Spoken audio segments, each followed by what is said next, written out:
Terima kasih Anda masih bersama kami di Sapa Indonesia Pagi. Saudara, masih membahas soal relasi ataupun hubungan antara Megawati Soekarno Putri selaku Ketua Umum PDI Perjuangan bersama dengan Pak Jokowi yang kemudian dikatakan oleh Bu Mega ini hubungan antara keduanya dalam keadaan baik-baik saja.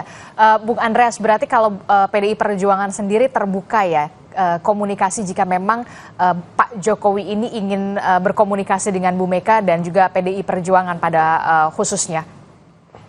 Ya, dalam hal apa dulu gitu kan. Pasti kalau untuk hal-hal yang sifatnya kenegaraan, saya kira itu yang seperti yang Ibu Mega sampaikan gitu. Bahwa ya, persoalan hal-hal yang berkaitan kenegaraan ya dibicarakan gitu, yang berkaitan dengan konstitusi dibicarakan, yang berkaitan dengan hal-hal penting itu sikap posisi partai sebagai ya bagian dari institusi yang merepresentasikan rakyat gitu. Jadi di situ ya posisi Ibu Mega sebagai ketua umum gitu. Tapi dengan pintu terbuka dan juga tangan terbuka ya kalau dari Bu Mega sendiri, karena kan Bu Mega sudah mengatakan.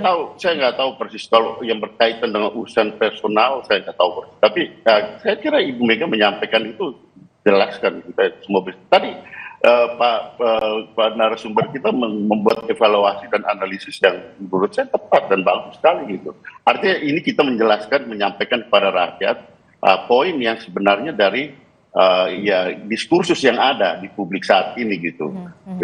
Kita tidak mengada-ada untuk, tapi diskursus ini kan penting untuk ditempatkan pada posisi yang sebenarnya. Oke, begini, Bung Sylvester, ini kan untuk apa ya? Untuk sekali lagi untuk masa depan Indonesia, untuk kemajuan Indonesia begitu ya. Apalagi sebentar lagi Pak Prabowo juga akan memerintah begitu bersama dengan Gibran Rakabuming Raka. Apakah nanti akan ada sowan juga ke beberapa mantan pemimpin negara, kita katakan Pak SBY, Bu Mega, Pak Jokowi, apakah nanti akan ada bisa dikatakan duduk bersama atau semacamnya begitu? Ada komunikasi ke arah situ? Sampai saat ini komunikasi saya belum mengetahui ya, tapi apa yang dikatakan tadi adalah suatu hal yang baik. Makanya saya juga mengapresiasi Ibu Mega mengatakan bahwa tidak ada masalah sama Pak Jokowi, dan saya yakin Pak Jokowi juga tidak ada masalah sama Bu Mega. Hanya narasi yang dibentuk mengenai 3 periode dan perpanjangan ini adalah suatu kebohongan. Memang ada ya pembahasan di DPR MPR mengenai amandemen GBHN atau apa, tapi bukan menyasar mengenai 3 periode atau perpanjangan. Itu yang harus kita garis bawahi. Dan juga saya mau katakan Pak Hugo ya, saya ini tidak pernah membenci PDIP ya. Beberapa anggota DPR PDIP saya jadikan pakai uang saya dan bantuan saya, itu benar. Dan saya nggak pernah. Tapi saya minta jangan melebar kemana-mana Bung Sylvester. Sesuai konteks soal hubungan. Kita sejajar gitu loh. Saya rakyat, saya wakil ketua tim kampanye nasional yang memenangkan Prabowo Gibran. Anda ingat itu? Dan saya ikut merubah sejarah daripada Indonesia ya. Jadi jangan hanya Anda berpikir Anda anggota Dewan Terhormat, Anda merendahkan orang dengan kalimat-kalimat Anda. Ya saya minta itu. 3 periode ini kan, masalah 3 periode ini kan memang sudah selesai ya kalau kita anggap, karena memang kan Pilpres ini sudah berjalan begitu kan, Prabowo Gibran memang sudah terpilih begitu ya, Bung Andreas, dan ini tampaknya memang perlu diluruskan supaya memang benar hubungan Bu Mega dan juga Pak Jokowi ini memang benar-benar adanya memang baik-baik saja. Anda melihatnya memang perlu diluruskan ini, Bung Andreas? Justru Ibu Mega menyampaikan fakta itu gitu. Ibu Mega kan tidak menyinggung nama gitu di situ. Tapi Ibu Mega menyinggung lembaga, presiden itu lembaga. Gitu. Itu kan kita coba putar ulang lagi di situ. Putar ulang lagi itu tadi. Lebih bagus jadi ketemu ya. Baik. Tahan dulu, Mas Agung. Mas Agung, bagaimana itu yang harus kita ini, artinya makanya kita bicara ini kan untuk menempatkan diskursus ini pada porsinya. Jangan ada kebohongan di sini. Pada porsinya. Baik. Tahan dulu, Bung Andreas, Bung Sylvester. Saya berbicara dulu dengan Mas Agung. Mas Agung, Untuk masalah 3 periode ini Ya. tampaknya memang harus diluruskan supaya nanti memang hubungan ini memang benar-benar baik-baik saja ke Cair, depan, termasuk juga soal perbedaan dukungan pada saat pilpres juga harus harus dihargai, saling menghargai. Anda melihatnya bagaimana ini untuk ke depannya? Ya, kan ada kehadiran lembaga Dewan Pertimbangan Agung yang menjadi nomenklatur baru pasca Watimpres. Saya kira di situ Presiden terpilih Prabowo bisa menjadi problem solver untuk mencairkan relasi antar presiden maupun antar elit-elit yang lain. Misalkan Pak Prabowo bisa menjembatani komunikasi antara Pak SBY dengan Ibu Mega, kemudian Pak Jokowi dengan Ibu Mega, seperti itu. Sehingga semakin cair dan ini bagus buat merekatkan kohesi sosial masyarakat kita di level grassroots. Karena apa? Kalau pemimpinnya adem, sejuk, damai, ke bawah juga lebih anteng.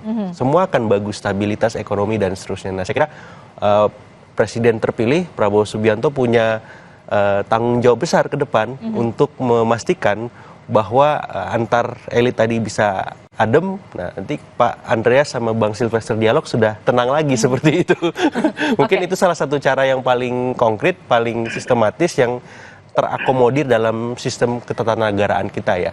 Terlepas dari itu ya secara informal pastilah Presiden terpilih Pak Prabowo akan melakukan pendekatan-pendekatan yang sifatnya persuasif, karena itu saya lihat karakter beliau ya sebagai seorang pribadi untuk merangkul semua, mengajak semua elemen bangsa, membantu beliau untuk membangun bangsa kita ke depan, seperti itu. Dan itu memang benar-benar yang harus dilakukan oleh Pak Prabowo nanti ke depan ya? Ya, itu semacam PR tidak tertulis yang harus segera dikerjakan, karena terlepas nanti PDIP memilih di luar pemerintahan, tapi saya kira hubungan person by person ini harus tetap terjaga, dan secara institusional PDIP bisa memainkan peran-peran strategis untuk menjaga check and balances kita. Tapi Pak Prabowo dalam tanda petik harus paham bahwa antar mantan presiden kita ini memang ada unfinished stories tadi yang memang harus segera dicairkan lah, dibuat lebih baik seperti itu.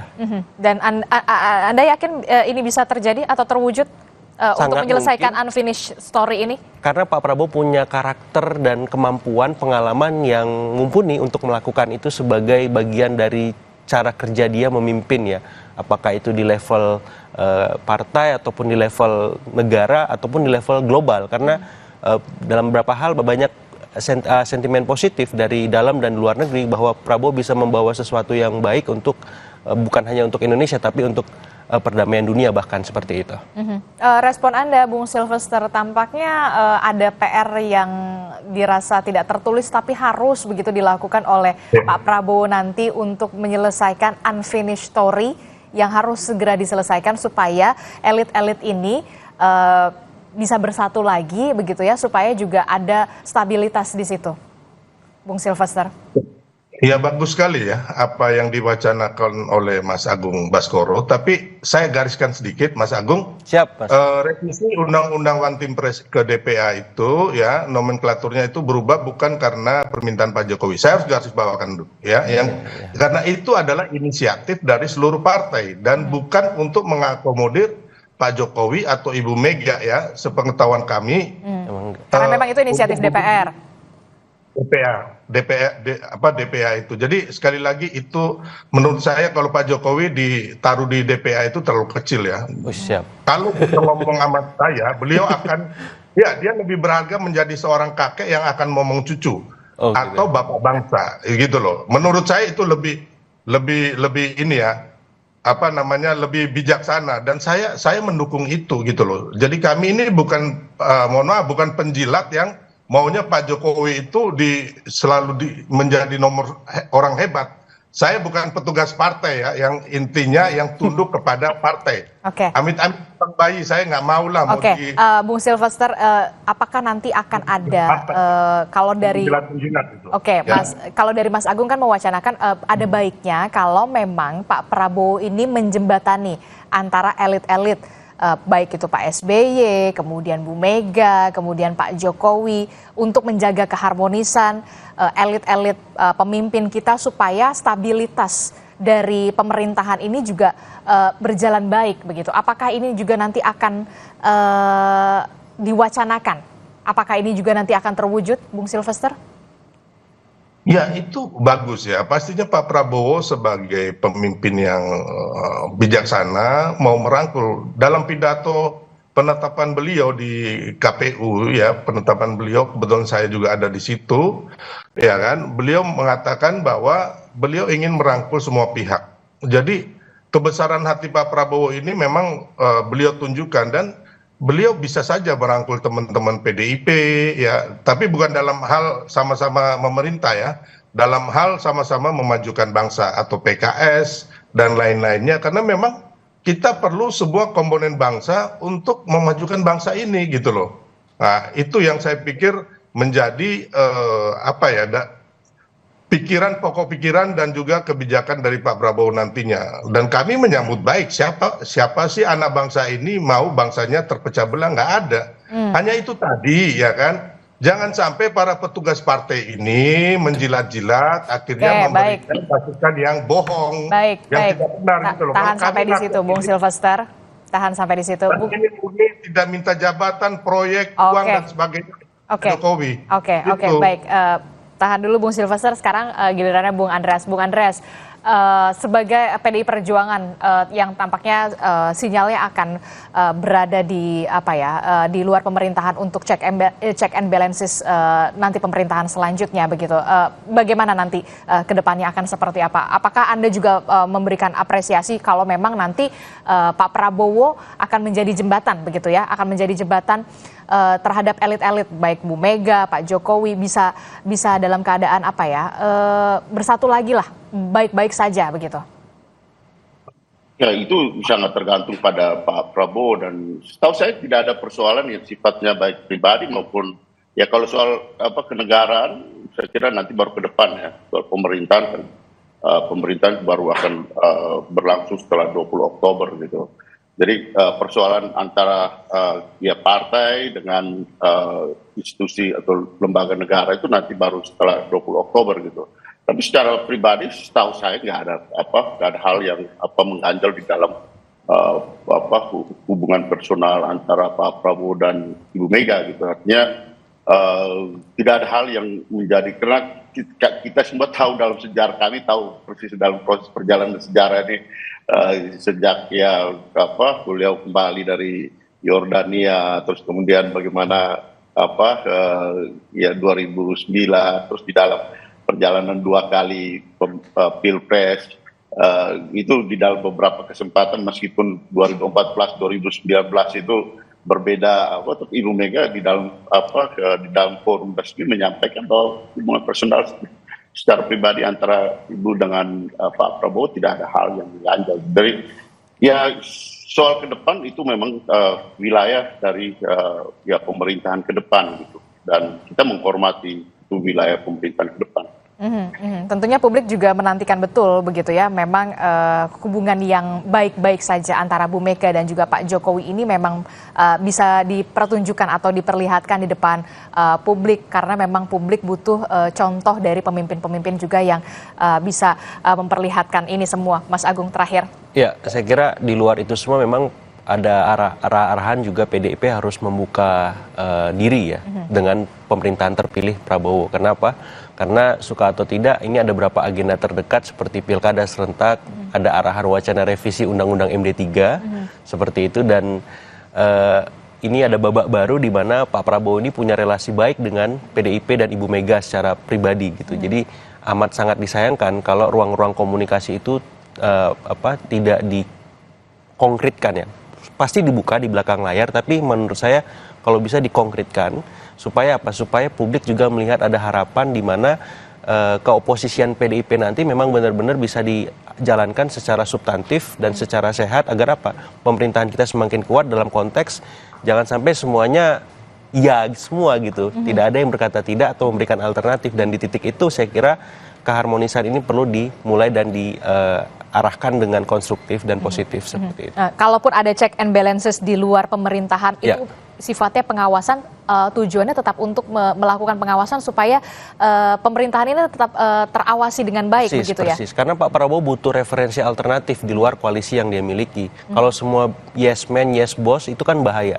Masyarakat yang memang punya cara pandang lain, ini bisa ditempatkan pada posisi yang tidak baik-baik saja. Nah, PDIP punya tanggung jawab kalau memang berada di luar pemerintahan untuk mengkanalisasi aspirasi-aspirasi yang tidak sepakat dengan pemerintah tadi, supaya Pak Prabowo mungkin objektif, makin utuh melihat realitas politik sosial kebangsaan kita, dan di situ dibutuhkan peran sentral PDIP untuk menjadi motor pergerakan bagaimana bangsa kita ke depan bisa lebih baik lagi seperti itu.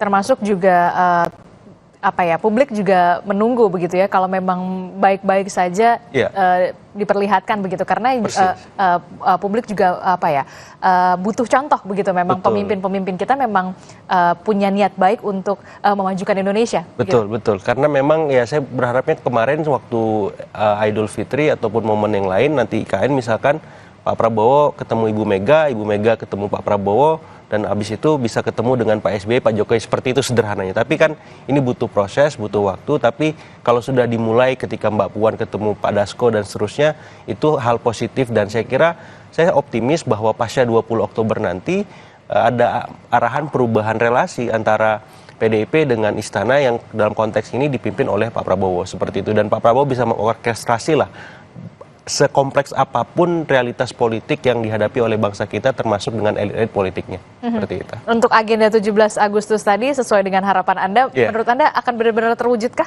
gambaran itu? Sementara kecil kemungkinannya. Kecil kemungkinannya? Sementara ini, seperti itu. Per pagi ini kemungkinan itu kecil, karena apa? Karena dalam simulasi pagi ini saja kita lihat bagaimana riak-riaknya masih ada dan belum selesai. Dan itu bukan hal yang mudah untuk dituntaskan, menimbang ada beberapa hal juga yang mulai terjadi di sisi lain, di mana ya kader-kader PDIP dalam tanda petik terjerat beberapa kasus hukum misalkan. Kemudian di beberapa pilkada PDIP harus tidak bisa maju kadernya karena ada realitas kotak kosong misalkan. Terus ada beberapa kondisi di mana elit-elit PDIP juga terus intens mengkritik pemerintahan, di mana di saat yang sama ada menteri-menteri PDIP juga di kabinet. Jadi saya kira kompleksitas dan kontraksi-kontraksi politik tadi sebagai realitas empirik memang membuat akhirnya ini butuh butuh energi besar, butuh orang besar. Ya, saya endorse tadi Pak Prabowo untuk mengurai satu persatu benang yang kusut yang tadi itu ya, dan kita menunggu benar-benar Pak Prabowo supaya bisa melakukan itu gitu ya, karena memang ada unfinished story yang kemudian harus diselesaikan lebih dulu ya. Terima kasih Mas Agung Baskoro telah bergabung bersama kami, Bung Andreas Hugo. Terima kasih, dan juga Bung Sylvester. Kita tentu berharap akan ada hubungan yang memang benar-benar baik-baik saja antar pemimpin negara dan juga untuk memajukan bangsa ke depannya. Terima kasih Bapak-Bapak, sehat selalu. Selamat pagi. Assalamualaikum. Waalaikumsalam. Pagi. Terima kasih. Saudara, informasi lain yang juga akan hadir di Sapa Indonesia Pagi. Jelang upacara peringatan HUT Republik Indonesia di Ibu Kota Nusantara IKN, pemilik usaha rental mobil di Kota Balikpapan menyebut ada peningkatan permintaan penyewaan mobil. Bagaimana persiapan terkini jelang upacara Hari Kemerdekaan? Informasinya akan hadir sesaat lagi.